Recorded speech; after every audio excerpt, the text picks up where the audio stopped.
The initiate knows that everything that exists is conscious on a hidden level, and that each element vibrates with an intelligence beyond the understanding of the profane.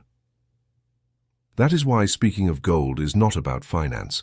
It is about a consciousness that sleeps in the form of metal, waiting to be awakened by the will of the magician. The soul of metal is not a metaphor, it is an alchemical principle. Gold is not merely a shiny mineral, it is a living symbol of the sun, of the supreme fire, of the divine essence condensed into the physical world. And like all true symbols, it contains within it a vibration that responds to the consciousness that contemplates it. This is why gold attracts the powerful and drives the weak insane, because it is not gold that transforms, but the one who beholds it. Because gold is a sleeping spirit, and you are either its master or its servant, depending on your level of consciousness. Value, that concept so prostituted by economists, is nothing but a shadow of human perception. What holds value is not what the world decides, but what your soul recognizes. And gold, in its purity, represents absolute value, the incorruptible, the untainted, the eternal. What better symbol could there be for embodied eternity? That is why the ancients linked it to the gods, used it to crown kings, seal pacts, and build temples, because they knew that where there is gold, there is power. But not just any power, the conscious power of spirit taking form. When you touch a coin, what do you see? A number, a tool, a necessity. Then you are still a slave. The initiate does not see an object, he sees a dormant weapon, an energy waiting to be activated, a reflection of the divine fire trapped in the prison of form. Because all metal has a soul, but gold has memory. Memory of what it has been and what it can become. Every atom of gold that exists has passed through empires, tombs, rituals, sacrifices, wars, temples, and markets. Gold is a silent witness to the history of the world, and its consciousness, though quiet, vibrates with the imprints of everything it has touched. Yet the blind sell it out of necessity. The timid hide it out of fear, the weak despise it out of envy. And you, what do you do when gold reaches your hands? Do you use it as a mere tool without consecrating it, without recognizing its essence?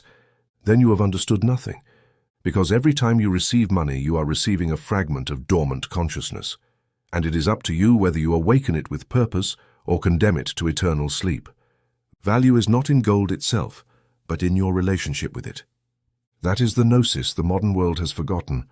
Gold responds to those who treat it with reverence, not with greed, to those who consecrate it as an ally, not to those who worship it as an idol. Because gold does not want to be worshipped, it wants to be commanded. And only an awakened mind can give orders to the soul of metal without being destroyed by its brilliance. And what of modern money, that soulless corpse printed on paper? It too contains spirit, but a weak, artificial, manipulated one. It does not vibrate like pure gold, but it can still be consecrated, still be transformed into a talisman if touched by an awakened will. Because the soul of metal is not limited to physical gold, it also manifests in the symbol, in the number, in the intention behind every transaction. If your mind is awake, even a counterfeit coin can become a channel of power. But knowing this is not enough. You must practice it. You must train yourself in the contemplation of value, because all external value is a reflection of internal value. And if your life is full of lack, it is not because the world is unfair.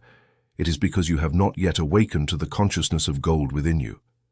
Because you have not claimed the right to attract, multiply, and use wealth as a God incarnate would. Because you have lived under the shadow of the taboo, believing that to possess is less spiritual than to renounce. I have renounced everything, but not out of weakness. I have done so to master, because one who cannot release cannot possess, because the true magician is neither attached to gold nor rejects it.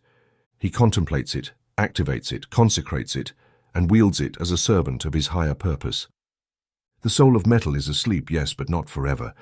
It awaits only a true word, a burning will, a magician who does not tremble before its power. It waits for you to stop treating money as an enemy, a mere resource, a modern fetish, and start treating it for what it truly is, a living extension of your consciousness.